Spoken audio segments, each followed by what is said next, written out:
সর্দি কাশি, কাঁচা পেয়ারা খান। মোটা হওয়ার ভয়, নিয়মিত একটি লেবু খান। ক্যান্সারের ভয়, নিয়মিত তুলসী পাতা খান। অসুস্থতার ভয়, নিয়মিত একটি আপেল খান। হাড় ব্যথা, নিয়মিত 1 কাপ দুধ খান। অসুস্থতার ভয়, নিয়মিত 3 লিটার পানি পান করুন। মুড অফ, কলা খান, ভালো অনুভব করবেন। দুর্বল লাগছে, কলা খান। কালোজাম আপনার হার্ট ভালো রাখে। আম ক্যান্সার দমন করে। আনারস বাত ব্যথা এবং দ্রুত হজমে উপকারী। কমলা খেলে স্কিন ভালো থাকে। পেঁপে ডায়াবেটিস প্রতিরোধক। পেঁপে হার্ট ভালো রাখে। তরমুজ উচ্চ রক্তচাপ কমায়। হার্টের রোগ প্রতিরোধক তরমুজ। তরমুজ বলবর্ধক। আপেল ওজন কমাতে সাহায্য করে।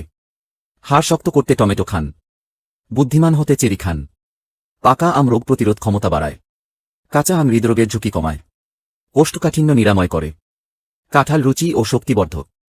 লিচু দেহের পানির চাহিদা ও পিপাসা মেটাতে খুবই কার্যকর। জামে প্রচুর আয়রন ও ভিটামিন সি আছে। এই ফল রক্ত স্বল্পতা দূর করে। তালের আঁশ কোষ্ঠকাঠিন্য ও অন্ত্রের রোগে বেশ উপকারী। দীর্ঘমেয়াদী আমাশয় ও ডায়রিয়ায় কাঁচা বেল ভালো ফল দেয়। কাঁঠাল বেশি খেলে গ্যাস বা বদহজমজনিত সমস্যা হতে পারে। গ্যাস্ট্রিক ও পেটের সমস্যায় লিচু কম খাওয়াই ভালো। ডায়াবেটিস রোগীরা যদি মিষ্টি ফল বেশি পরিমাণে খেয়ে ফেলেন তবে সেদিন অন্যান্য শর্করা 5-0 কমিয়ে ফেলবেন। আর এইসব তথ্য যদি আপনাদের ভালো লাগে তবে ভিডিওটিতে লাইক দিয়ে চ্যানেলটিকে সাবস্ক্রাইব করে আমাদের পাশে থাকবেন। ধন্যবাদ।